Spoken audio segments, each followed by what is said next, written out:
తుఫాన్. బెచ్చగాడు ఫేమ్ విజయ్ ఆంటోనీ గారు హీరోగా చేసిన ఈ మూవీ 1 వీక్ బ్యాక్ తమిళ్లో రిలీజ్ అయ్యి ఈ వీక్ తెలుగులో రిలీజ్ అయింది.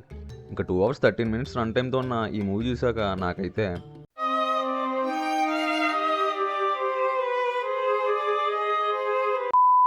బేసిక్ ప్లాట్ ఏంటంటే government under cover army man ఒక మిషన్లో తన ఫ్రెండ్స్ని కోల్పోతాడు అండ్ తను కూడా అదే అటాక్లో చనిపోతాడని బయట వాళ్ళని నమ్మిస్తాడు.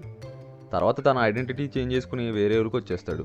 ఆ ఊరికి వచ్చాక అతనికి ఎదురైన ప్రాబ్లమ్స్ ఏంటి, వాటిని ఎలా సాల్వ్ చేస్తాడు అన్నదే స్టోరీ.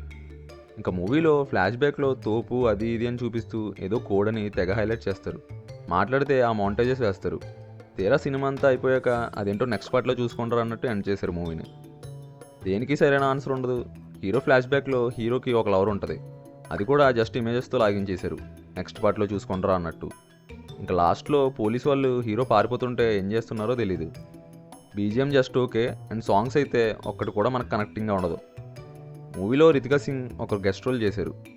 మెగా ఆకాష్ లుక్ బాగుంది మావా.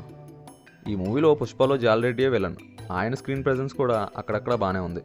No adult scenes and no bad language. ఇది మావా మూవీ చూసాక నా ఒపీనియన్. ఒకవేళ నువ్వు ఈ మూవీ చూసుంటే నీకేమనిపించిందో కామెంట్ చేయి. ఇంకా నా రివ్యూ నచ్చితే లైక్ చేయండి, షేర్ చేయండి. ఇంకా ఇలాంటి వీడియోస్ కోసం ఛానల్ని సబ్స్క్రైబ్ చేసుకోండి. ఇంకో వీడియోతో మళ్ళీ కలుస్తా. బాయ్ మావా.